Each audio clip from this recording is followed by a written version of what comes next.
Agora é a hora da resenha do judô. Puxa a cadeira, sente e venha comigo, Thaís Figueiredo. E comigo, Galileu Paolo. E venha curtir as histórias de judô. Bem-vindos, senhores ouvintes, desse novo podcast que estamos inaugurando. Um podcast um pouco diferente, falando de judô também. Esse aqui é o Histórias de Judô, que é um podcast do Judô Tatame, que vai receber alguns convidados para falar de uma coisa mais legal do judô, digamos assim. Umas histórias sobre o judô. Eu sou o Galileu Paolo, você já deve ter acostumado com a minha voz de algum outro lugar. E hoje quem está comigo é Sensei Thaís Figueiredo. Olá, Sensei, como é que estão as coisas?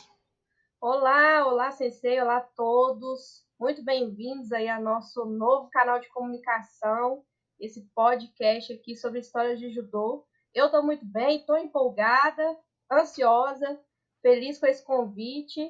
Espero que as pessoas se divirtam aí junto com a gente também.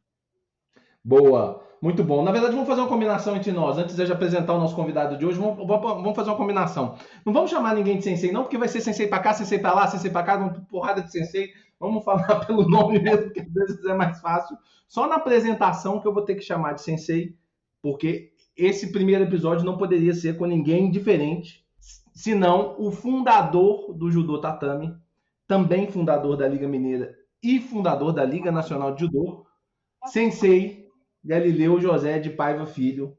Bem-vindo, Sensei. Como é que estão as coisas? Tá ótimo, né? E divertido isso aí, viu? Nunca participei de nada tão divertido assim. Muito bom, porque na verdade a gente ouve o professor Galileu falar sobre várias histórias às vezes, e eu que sou filho dele, os senhores sabem, né? Eu tenho a oportunidade de ouvir algumas histórias muito boas, e ele me falou que hoje ele vai contar algumas histórias, inclusive, que eu nem conheço. Eu estou curioso para saber. Meu pai tem histórias maravilhosas sobre judô, e é bom a gente contar um pouquinho desse lado diferente, né? Pai, Thaís, porque essa história de só dar informação, só de falar quem que amarrou tal faixa, quem criou não sei o quê, quem... É legal, mas às vezes cansa. Tem um lado muito divertido no judô que a gente não tem falado muito, né? Com certeza, eu acho que vão ter muitas histórias aí, muitos anos, né, de caminhada para a gente discutir aí, bater um papo, rir. Eu acho que vai ser muito bom. Pai, vamos começar com alguma coisa interessante, alguma história das antigas, uma que eu não conheço, inclusive, alguma coisa Aí sim. que quero me surpreender também. Bom, então vamos voltar lá em 1969. Eu já era faixa preta, já tinha uma turminha já, né? Lá na Avenida Teixeira Magalhães, foi onde iniciou a academia lá. E aí nós recebemos um convite de um seminário, padres, né? E lá tinha judô. Lá tinha um judô, era um professor de Ouro Preto que dava aula lá, bem próximo, né? Aliás, é no município de Ouro Preto, mas um pouco distante. Era um negócio muito bacana, enorme, antigo. Para quem vai para Ouro Preto, à direita, assim, a gente vê no alto, né, aquela construção bacana toda a vida. E nós fomos convidados para ir lá. Ia ser uma apresentação, um torneio, entendeu? E aí reunimos os meninos, né? E muito interessante que os padres convidaram para a gente, né, jantar com eles, no outro dia almoçar, tomar café da manhã. Fizeram uma verdadeira festa para receber aquela meninada toda, né? E aí o que aconteceu? Saímos na sexta-feira, mais ou menos 5 horas da tarde, logo após a aula da turminha, né? Pegamos um ônibus e aí chegamos lá 1h30 depois, né? Para nossa surpresa, fomos assim, muito bem recebidos e aquela coisa gigantesca, né? E a gente muito pouco acostumado com isso. Aí, na hora de ir para os quartos, né? Fizemos a divisão do quarto, colocando uns meninos. E os padres mostrando, na hora que começamos a entrar no quarto, começou todo mundo a assombrar. Era aqueles quartos com pé direito, né? De 3 metros ou mais, né? Em cima das camas, aquelas camas muito antigas, né? Um cheiro de mofo enorme, né? Que era normal, né? Porque tudo muito fechado. e o negócio era bem assombrado. As portas pesadas rangiam, né? Quando você andava, o assoalho também dava aquela rangida. E o colchão, na hora que você deitava também, parecia que você estava num lugar de fantasma. Era assim, bem, né? Era quase que você está assistindo um desses filmes de terror, né? Para alguns muito católicos, né, que tinha alguns muito católicos que tinham aquela fé, né, na religião católica, tinha um crucifixo enorme, um crucifixo de mais de 1 metro em cima de cada cama, né? E aí, na hora que entrou, eu comecei a olhar para o rostinho da turminha e cada um com uns olhos de todo tamanho. E não tinha assim, a gente estava vendo que não estava tendo muita receptividade, não. O pessoal não sabia como é que eles iriam dormir ali. E a divisão era de 2 por quarto no máximo. Tinha alguns quartos que a pessoa tinha que dormir sozinha. Imagina o desespero. E quando o professor Fábio entrou no quarto dele, ele deu uma olhada na minha cara. Já imagina. E eu fiquei sem saber o que respondia. Mas tudo bem. Tudo foi se acalmando, passando a mão na cabeça de um. Não, tranquilo, amanhã cedo a gente vai começar, entendeu? Tem muita coisa bacana para a gente ver aqui. Né? E os padres já tinham comentado com a gente. Tinha um pomar lindo, maravilhoso, cheio de pé de fruta. Né? Então, nós começamos a encher os meninos de esperança para o dia seguinte. Né? E vamos em frente, né?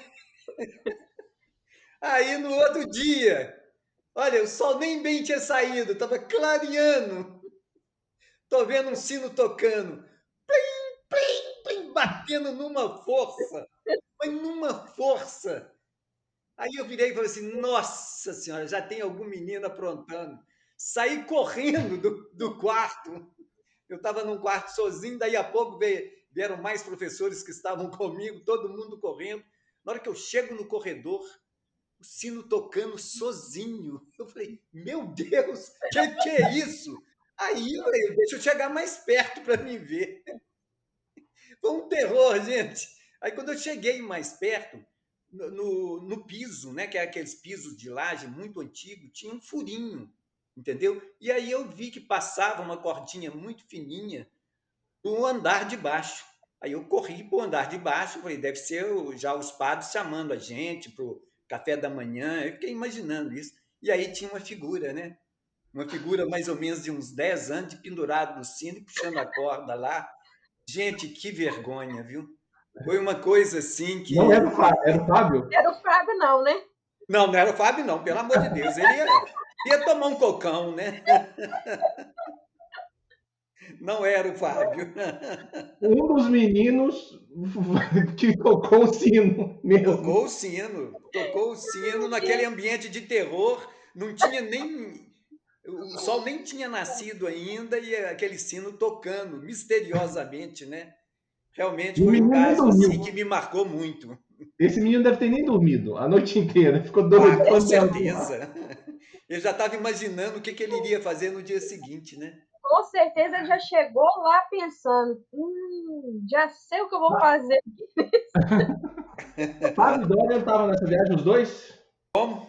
Fábio e Dorian estavam nessa viagem os dois? Estavam os dois. Quantos anos que eles tinham, mais ou menos? Era mais ou menos, acho que uns 11, 12 anos, me parece. O melhor é o clima já do programa, que é exatamente isso. Eu já achei que ia ter uma conversa sobre o campeonato, mas é o negócio do antes-campeonato, que às vezes são as melhores histórias, realmente.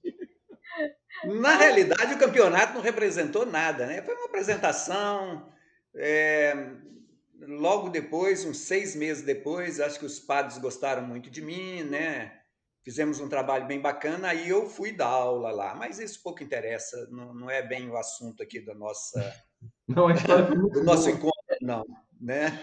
Isso, então, desde cedo... Essa foi a primeira viagem, você acha, do tatame? Tenho quase toda certeza que sim.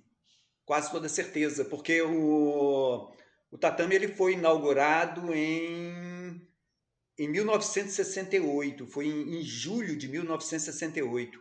Em janeiro de 1969, nós fizemos o registro, entendeu? 6 de janeiro de 1969 foi feito o registro do tatame. Tenho praticamente certeza que foi a nossa primeira viagem, foi essa aí. Então já tinha a tradição do pré-evento, do pré-campeonato. Do Tem onde uma história, imagina. não tem uma história que eu não sei nem se meu pai sabe, que tinha uma época que a gente ia para os campeonatos para dormir nos alojamentos e a gente sabia mais ou menos o horário que meu pai ou alguém ia passar para poder ver se a gente estava nos quartos dormindo, que era por volta de umas 10 horas da noite. E, por exemplo, em Oliveira, a gente sabia que ele ia passar mais ou menos por volta das 10 da noite. Então dava 10 horas da noite, todo mundo tava de roupa para sair coberto, todo mundo coberto lá, todo mundo de baixo. Aí a gente via que alguém passava, dava uns 15 minutos, alguém levantava como se fosse beber água, aí via que estava tudo limpo, aí a gente saía para noite. Gente. Eita, Night, hein? Esse tossindo aí pensou a mesma coisa. Só que ele pensou, opa, não tem ninguém, eu vou ali balançar. Mas os pré-campeonatos são muito bons mesmo. É daí que tem muitas histórias, né, pai? Conta outra aí que eu não sei. Essa eu não sabia mesmo, não. Eu não conhecia, inclusive. E é bom que tem gente para poder confirmar. Nós já podemos falar que o Dória e o Fábio participaram da primeira viagem do tatame. Com certeza. Já tem um registro. Com certeza. Radic, tá? Você falou de outros professores, um é no Radic. Não, eu não. O Radic ainda não estava no tatame nessa época, ainda não. Não? Mas tinha outras pessoas que me auxiliavam naquele momento. Porque foi um ônibus inteiro, eu não me recordo quem foram as outras pessoas.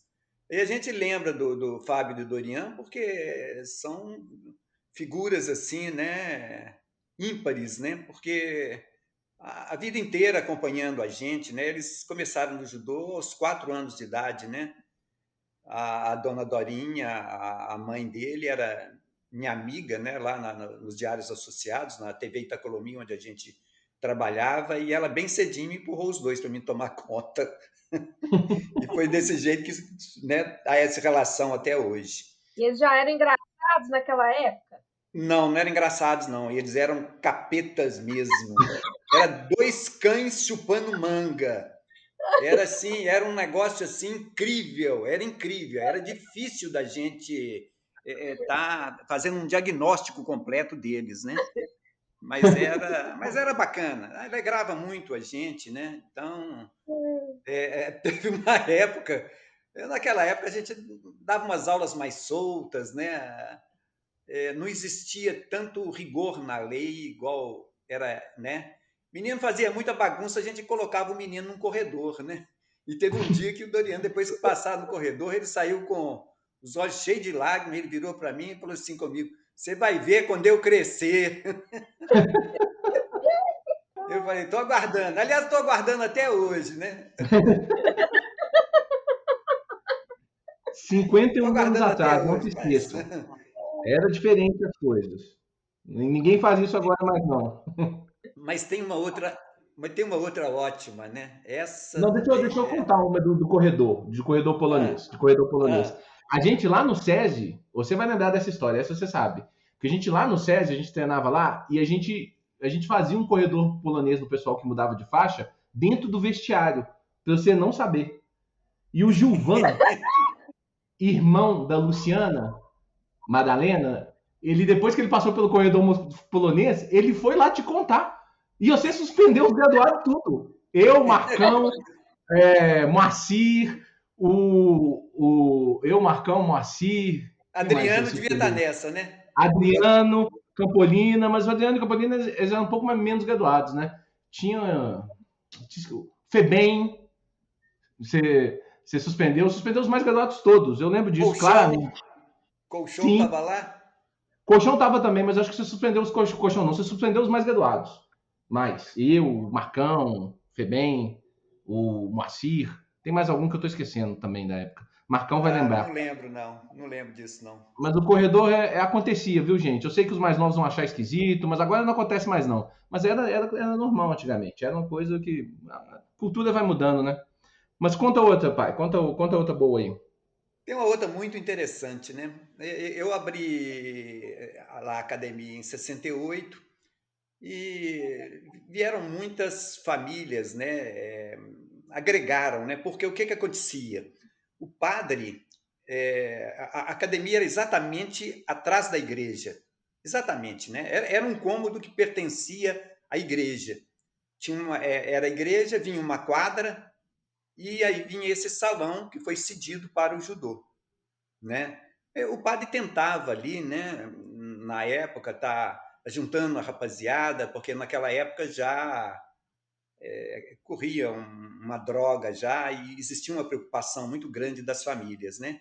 E as famílias ali na floresta, muito tradicionais, né? E logo em seguida eu fiquei conhecendo a família Patrus, né? E quase todos eles fizeram judô comigo. E tinha uma das irmãs do Dr. Mauro, do Dr. Marum, entendeu? Que ela morava em Oliveira. E numa visita dela a Belo Horizonte, ela foi assistir uma aula e ficou encantada, né? Com a educação, com o planejamento da aula, tudo que a gente fazia para criança. E, de repente, ela foi para Oliveira e resolveu levar o judô para lá de qualquer jeito. E aí começamos a conversar, entendeu? E um determinado tempo depois, eu não me lembro bem a data, mas deveria ser mais ou menos já 1971, me parece, final de 70, 71, entendeu? Acabou que eu fui para Oliveira. Era uma vez por semana, era aos sábados, entendeu? Tinha um ônibus 5 horas da manhã, eu partia nesse ônibus. Daqui em Oliveira era pista simples ainda, uma estrada muito perigosa. E a gente chegava lá 8 horas, mais ou menos, entendeu? Era mais ou menos 8, 8 e meia. E as aulas começavam 9 horas e eu dava aula o dia inteirinho. Parava 1 hora para poder almoçar. A princípio nós começamos numa escola.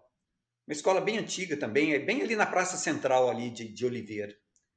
Mas logo depois, os filhos do gerente do Banco do Brasil, que é também na praça, quase que de frente para a escola, convidou a gente, uma área por debaixo do banco enorme, entendeu?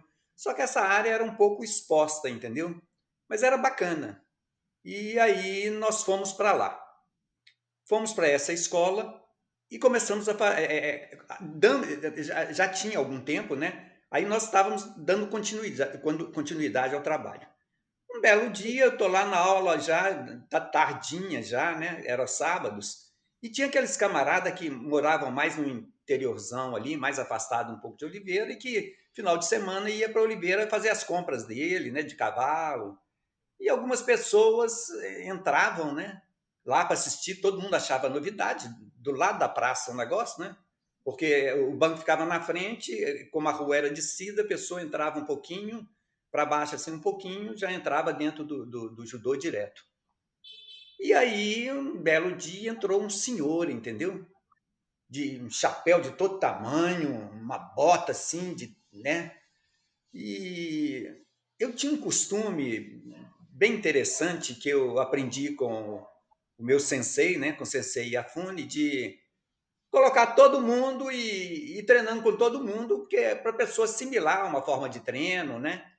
E os alunos já estavam já evoluídos, né? Tinha algumas faixas, né, azuis, amarelas já. E aí comecei a treinar com um por um, né? E esse senhor chegou, ficou me olhando, entendeu? Primeiro eu dei uma movimentação, os meninos treinaram um contra os outros, e aí esse senhor olhando, olhando. Quando eu comecei a treinar com os meninos, entendeu? Aí eu treinando tal, e aí eu peguei um dos que eu peguei, né, mais forte, o Mazinho. Mazinho, gente, mas era forte. Ele tinha uma descendência árabe, mas o cara tinha uns 130, 140 quilos, mais ou menos, mas de músculo. menino era muito forte, mas muito forte. Tinha acho que uns 16, 17 anos na época, entendeu? Ele chegou, inclusive, a ganhar vários campeonatos mineiros na categoria dele, né? Mas, além disso, além de ser forte, era um menino que assimilava bem as técnicas, muito inteligente. E aí eu comecei a treinar com o Mazinho e tive uma certa dificuldade, né? Porque eu entrava muito de CO e pegar um cara de 140 quilos, né? E ele já, com muita maldade, ele me pegava firme. E aí teve uma determinada hora, que ele bateu a mão no meu kimono, eu peguei no kimono dele também, mas não peguei com as duas mãos, entendeu? Naquela época ainda valia, né? Então eu dei um Kujinuki nele, né? O famoso Kamiwasami. Gente, na hora que eu julguei o Mazinho, que eu dei aquela chamada voadora, e eu peguei o Mazinho mais ou menos desprevenido e joguei o Mazinho de pó. O velho que estava do lado de fora não aguentou, não, viu? Ele virou e balançou o chicote, tirou o chapéu, virou e falou assim: Ê, menino, eu e você aí nesse sertão de Minas. Eu com minha pistola e eu vi que o cara estava armado. O cara armado, em plena aula de judô, entendeu? Com um baita de um revólver na cintura, querendo que eu fosse com ele para o interiorzão de Minas para a gente pegar todo mundo de porrada.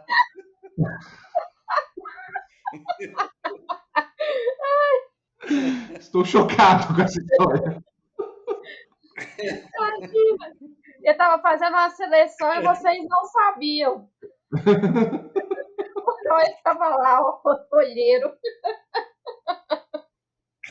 O pistoleiro, então, estava esperando para montar uma equipe de super-herói para poder bater nos outros no interior de Minas. E eu tinha muita discrição com as pessoas, né? Que a gente, né? A pessoa tomava, às vezes, fazia as compras, tomava uma cachaça, chegava, às vezes, falava um pouco mais alto, mas eu era bem tolerante com as pessoas, né? Talvez tenha sido a minha sorte, porque eu fui muito educado com o velho e o velho se empolgou comigo, entendeu? Mas eu achei muito interessante na hora que ele levantou a jaqueta e bateu no revólver. Eita, menina, eu e você aí para esse sertão de Minas. Ele gostou demais. E dentro de Oliveira mesmo, teve um outro episódio não tão interessante igual a esse. Aí nós já tínhamos montado já uma estrutura dentro de Oliveira. Isso foi já por volta de 1975, me parece. Nós conseguimos, né, ganhar um terreno em Oliveira e montamos um clube lá, que existe até hoje. Não como clube, né? Existe como uma outra função lá, que eu já não sei o que é. Mas a gente tinha um dojo muito bacana, entendeu? E era num local um pouco mais... Hoje não, né?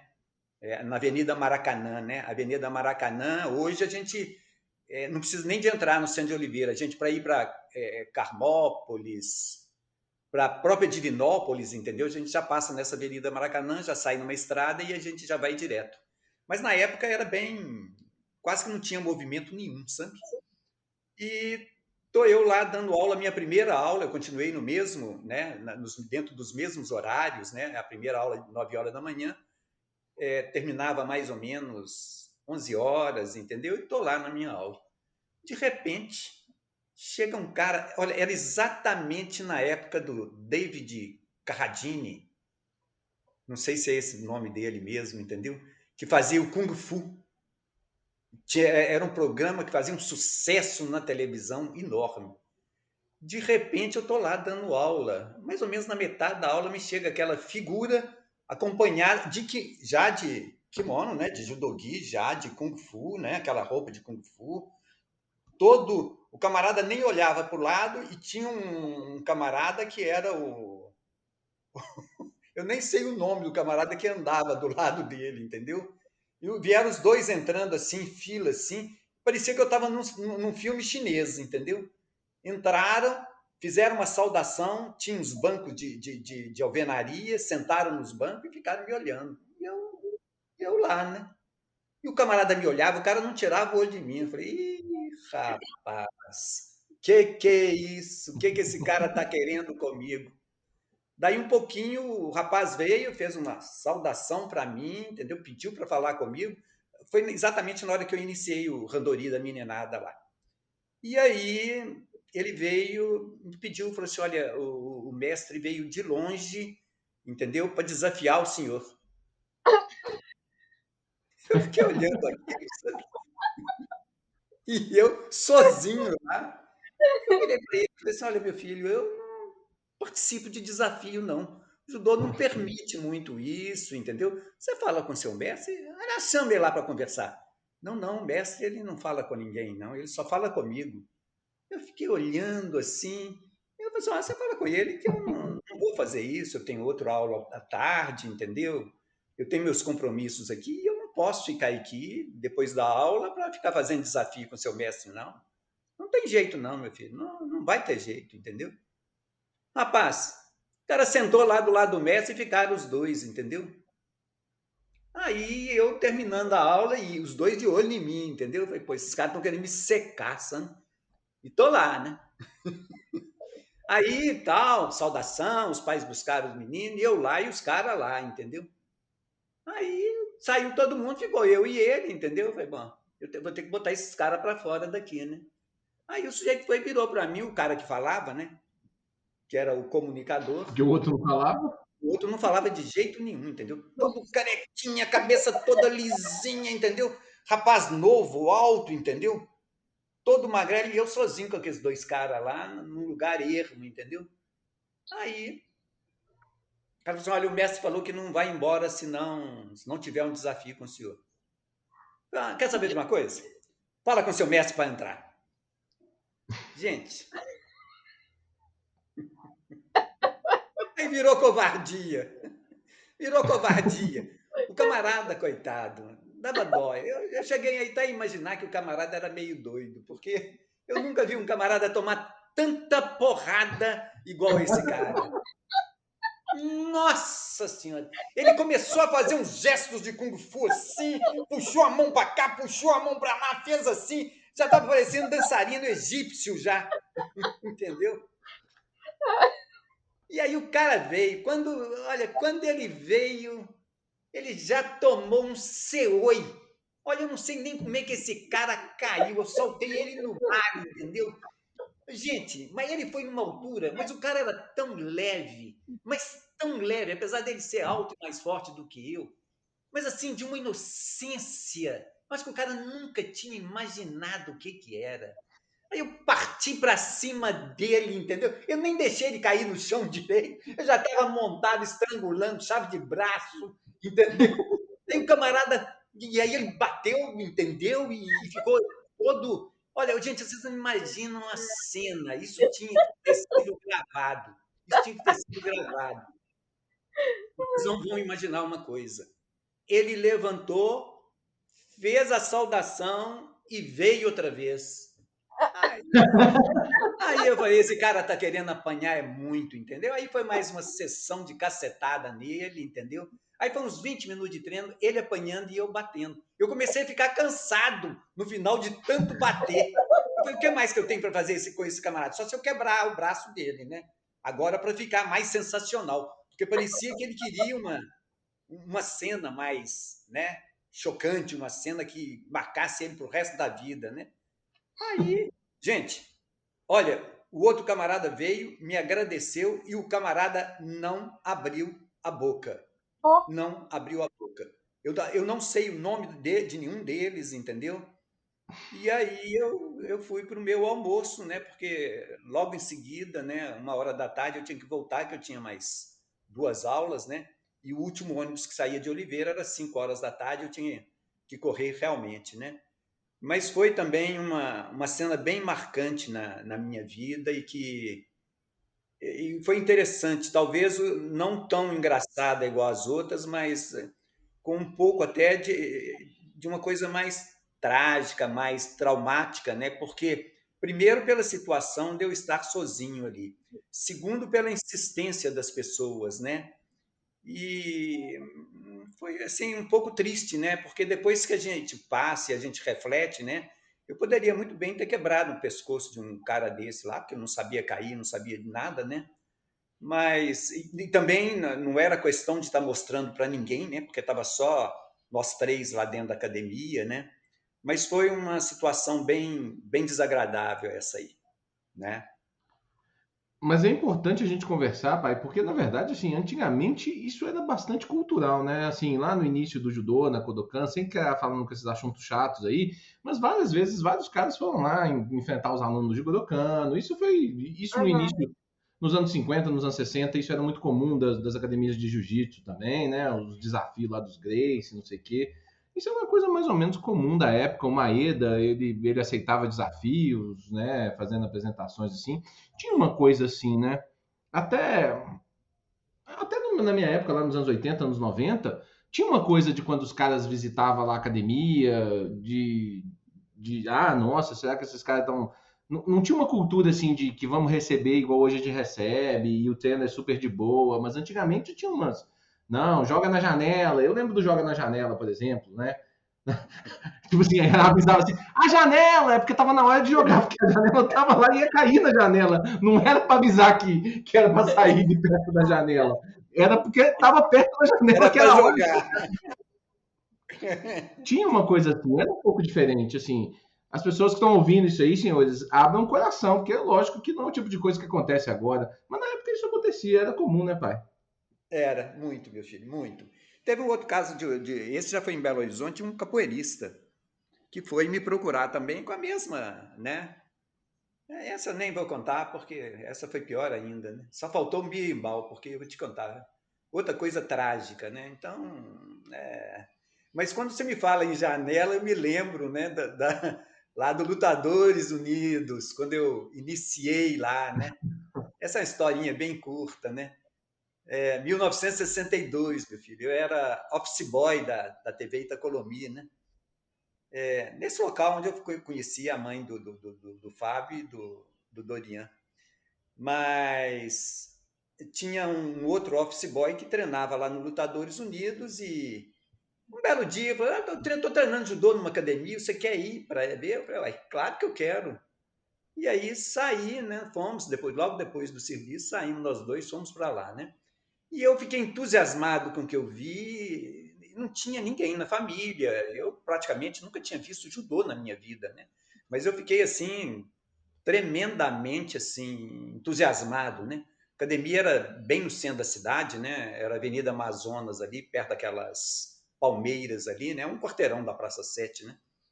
Era Espírito Santo com Amazonas, no terceiro andar, e logo abaixo da gente tinha um restaurante de comida italiana, e era incrível, né? Que a gente subia, era mais ou menos 6 horas da tarde, todo mundo rachando de fome, e aquele cheiro daquela comida italiana entrando no dojo, era um negócio de doido.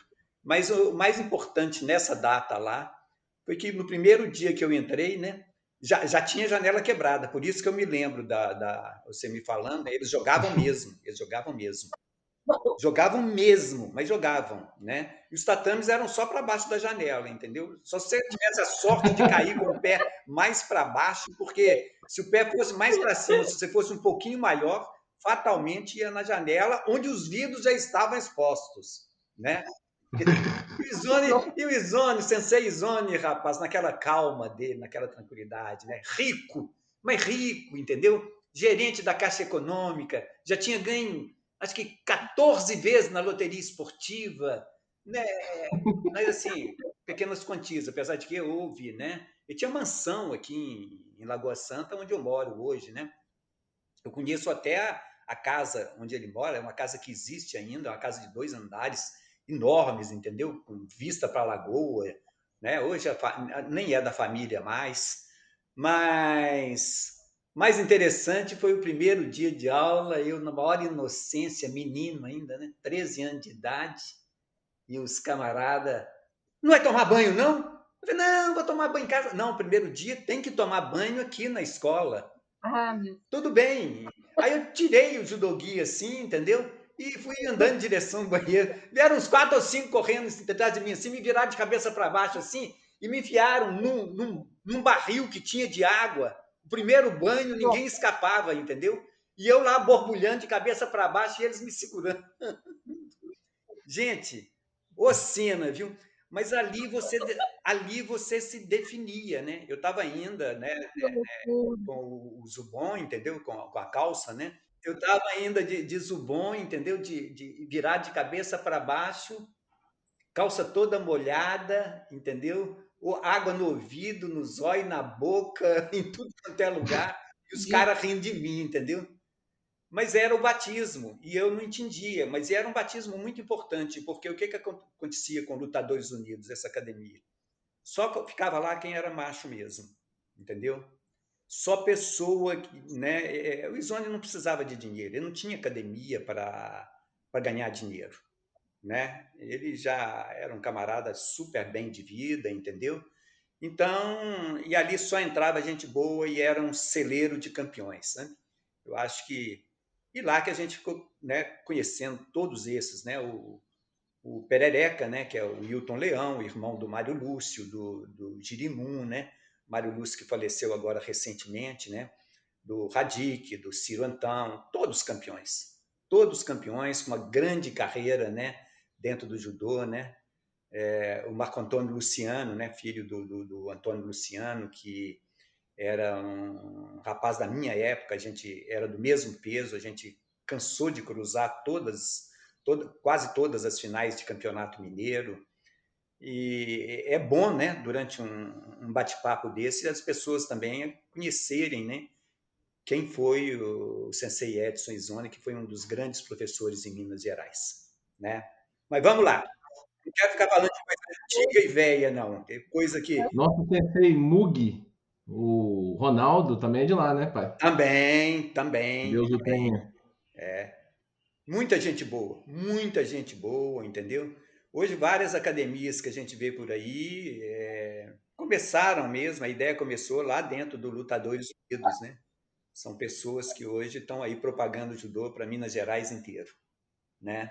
O horário do judô, às vezes, ele gera esse problema da questão que você falou do cheiro da comida. Lá na Eu Pampulha, ia né, falar Tatá? isso agora. Eu ia comentar isso agora. Lá na Pampulha a gente ainda vai descobrir o nome daquela vizinha, que a gente sabe exatamente o cardápio que ela faz na hora do treino. Pelo cheiro. Hoje é bife acebolado.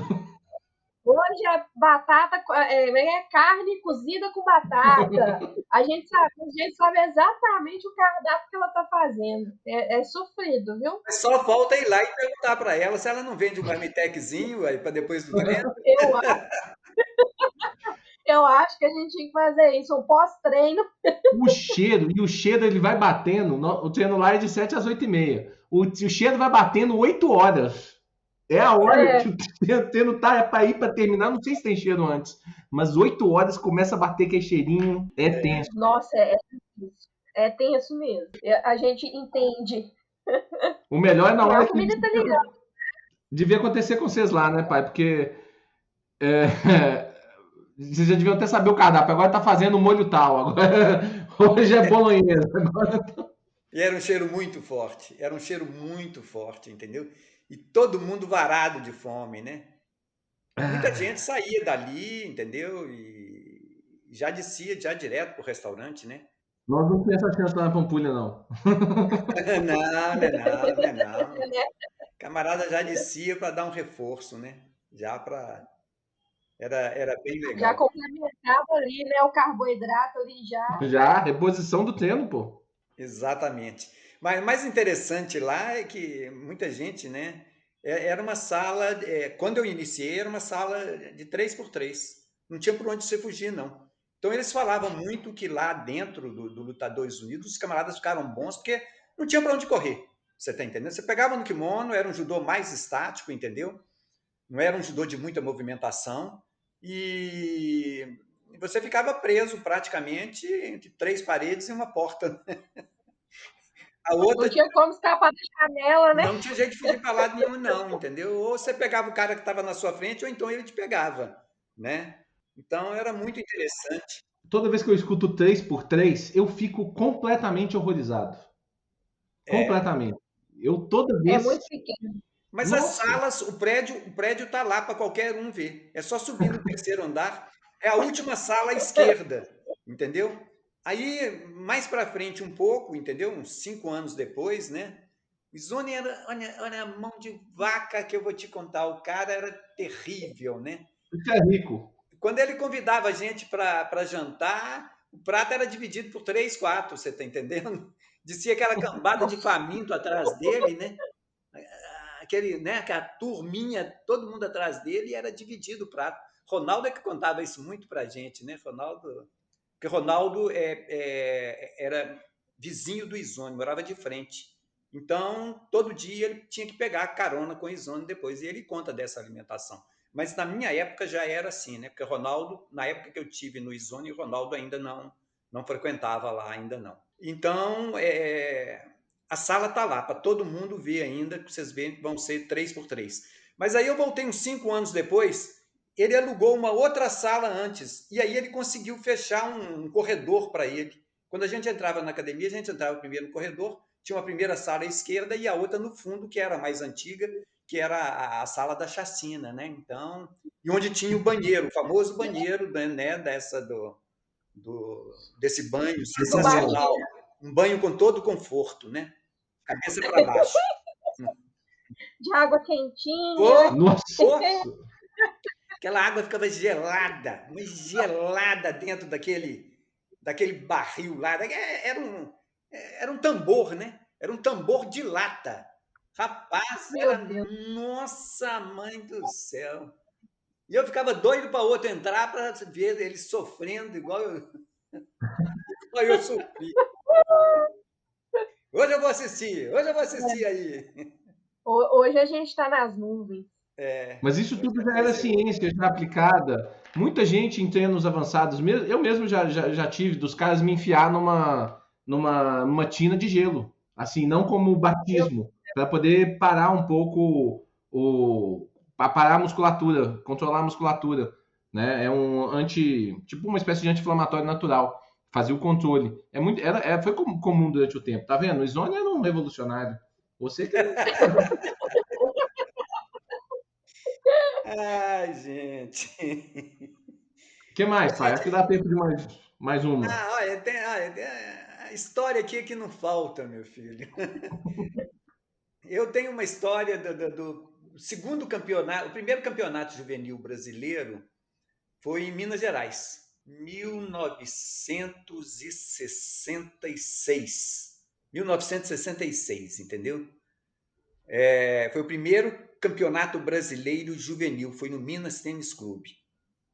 Eu, idiota, né? Peguei um japonês, um cara de São Paulo.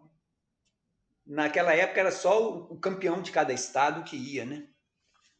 Gente, na hora que eu botei a mão no kimono do japonês, que é aquilo? Não, pior não é isso, não.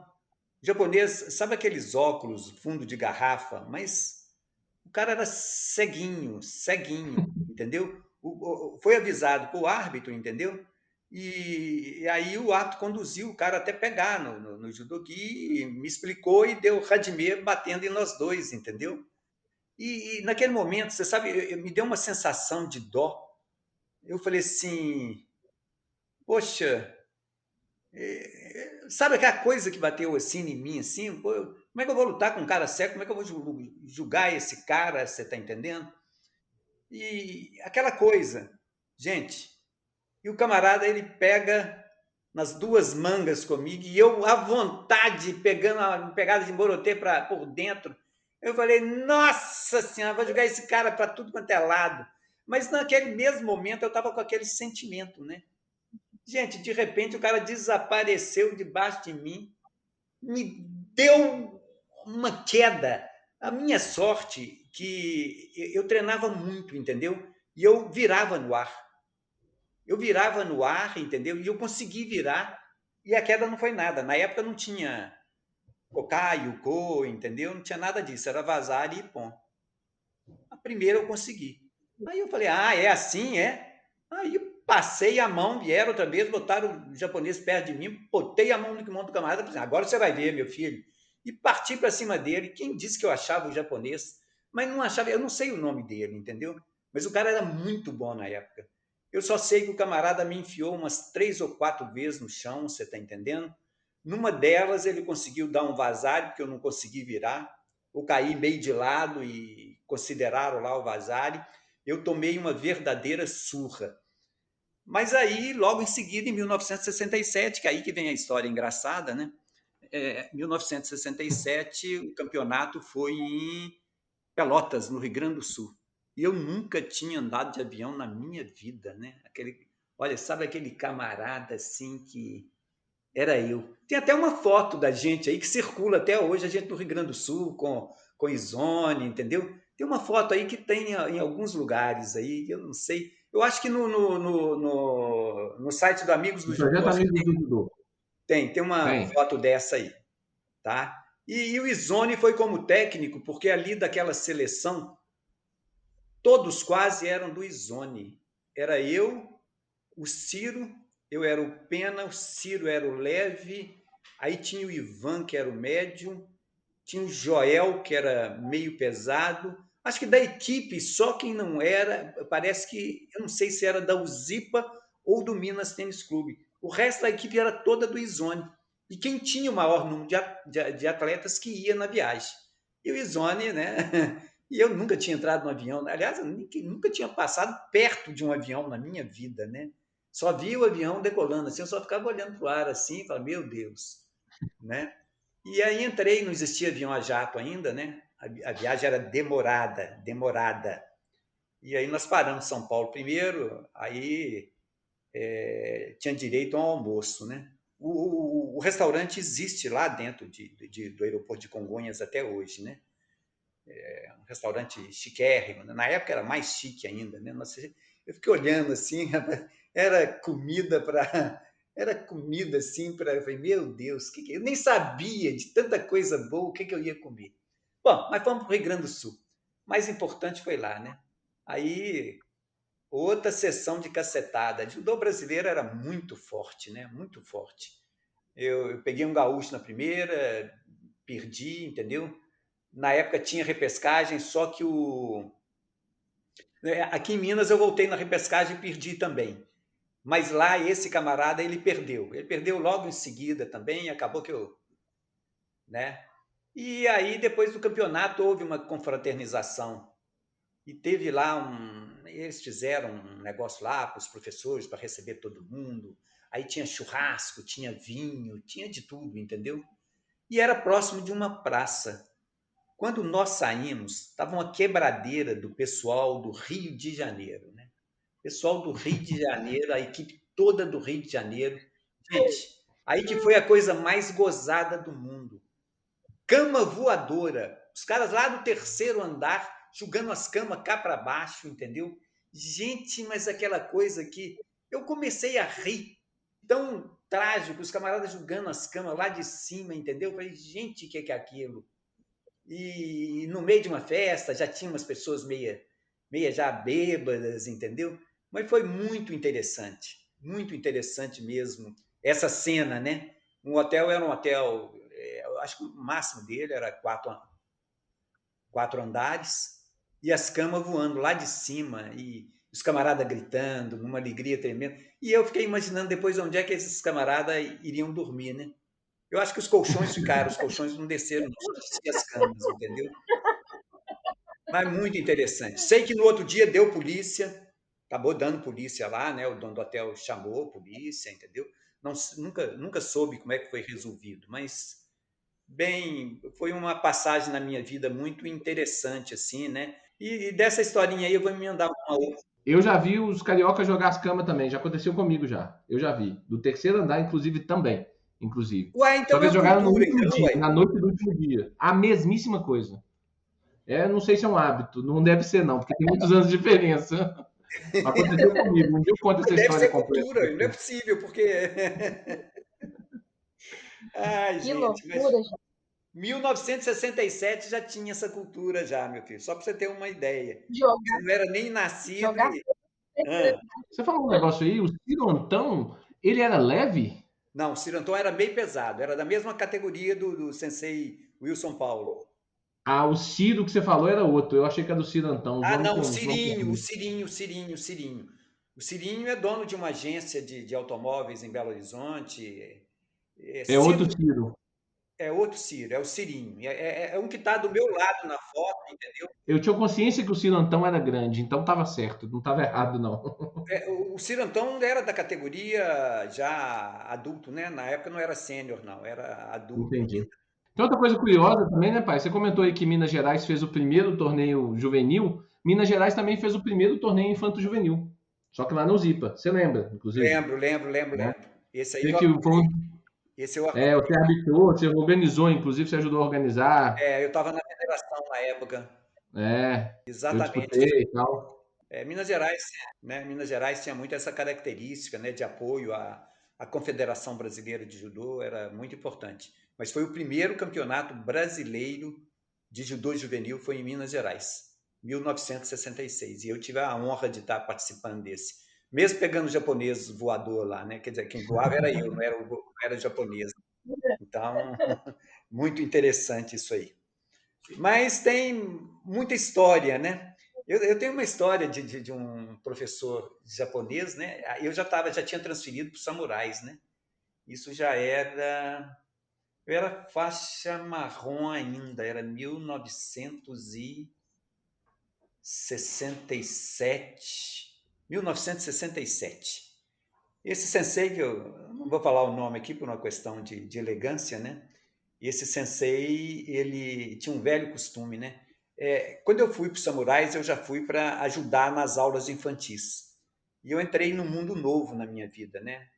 Eu saí do Izone, de uma sala 3x3, fui para um dojo de uns 150 metros quadrados, 200 metros quadrados, mais ou menos. Na hora que eu cheguei, assim, que eu vi aquilo, eu falei, eu não estou acreditando. Eu não estou acreditando no que eu estou vendo, entendeu? E lá antigamente tinha uma foto de alguns samurais na parede do fundo, era muito bonito, entendeu? Daquele tamanho, tinha uns bancos assim na lateral, assim, bem próximo do dojo. E aí eu comecei a treinar lá e ajudar. Eu deixei de parar de pagar a academia, que eu pagava lá no Izone, lá no Lutadores Unidos, fui para um lugar e também passei até a ganhar um dinheirinho nessa época, né? E aí era com o Sensei Travassos. Foi uma grande pessoa que eu tive na minha vida, que me ajudou demais, me conduziu demais. E o Sensei Travassos estava ficando muito sozinho. Um ano depois, não chegou nem um ano depois, não. Uns meses depois, aparece o Sensei Yafune. O Sensei Yafune veio para o Brasil, trabalhava na Uzi Minas, né? Que tinha umas. Era do grupo mesmo da Uzipa, né? Que era um grupo japonês, mas trabalhava em Belo Horizonte. E aí ele foi contratado lá para os Samurais, começou a dar aula de adulto lá, porque o professor Travassos ele estava fazendo direito na época e ele logo depois foi delegado. Ele continuou lá por muitos anos ainda, mas eu assumi a parte infantil e o Sensei Yafune assumiu a parte dos adultos, né? E aí os treinos era a lá japonesa, né, gente? Nossa Senhora, o pau quebrava. E aonde o Sensei Yafune ia muito judoca bom, muito judoca bom. Samurais foi invadido na época, né? Que ia de negro faixa preta, negro de tudo quanto é lugar para tentar treinar com o Sensei Yafune, entendeu? Veio o Sensei Zé Carlos e o Sensei Ronaldo, os dois vieram do Rio de Janeiro, muito bons judocas, entendeu? E começaram a treinar com o Sensei Yafune também. Olha, gente, era uma sessão de porrada. Olha, eu desconheço, talvez o Minas Tênis Clube, né? Mas eu desconheço, principalmente na minha época, alguém que treinava num nível tão bom, igual a gente tinha nesse treinamento na época. Tem aí o Sensei Luiz Carlos até hoje, né? Que está vivo e que pode muito bem estar comprovando tudo isso que eu falo. Mas aí, o que acontecia? A aula terminava, começava às 7 horas, lá para as 9h15, 9h30, estava terminando, né?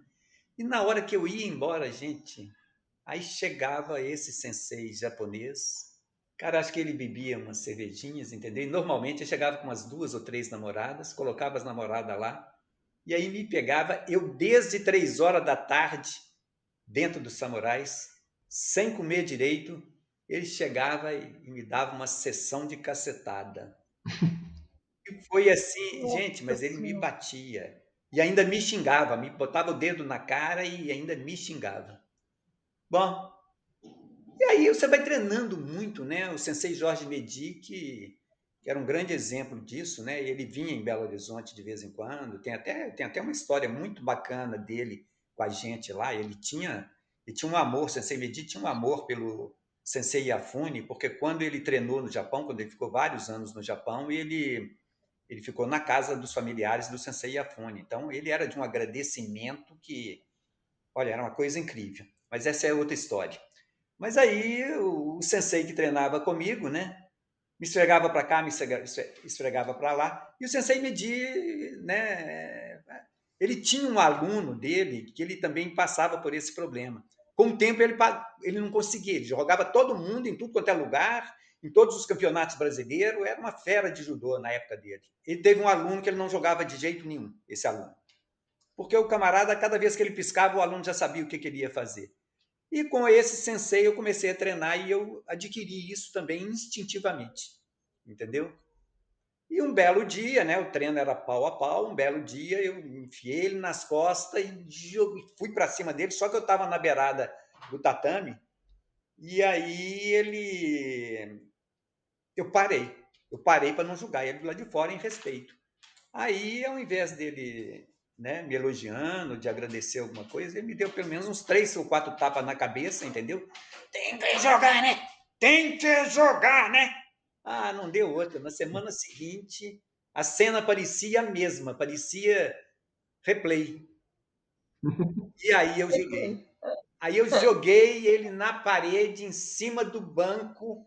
A sorte dele foi que a cabeça dele foi para cima do banco, não pegou na quina do banco, nem nada, e os pés dele. E lá era um janelão mais alto, né? Porque o Samurais foi construído para ser academia, né? Então não houve risco nenhum para ele.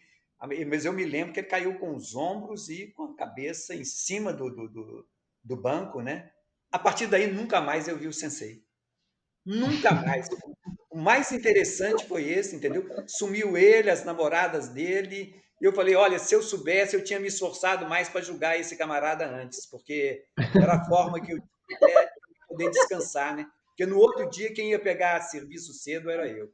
Essa história eu já conhecia, essa aí. Eu até sei o nome do sensei. Não vamos contar por respeito. Mas essa aí eu já conhecia. Mas era um guerreiro, viu? Era um guerreiro. Era um senhor professor também, entendeu? Um cara guerreiro, um cara assim que não tinha medo de nada, entendeu? Era um cara muito destemido.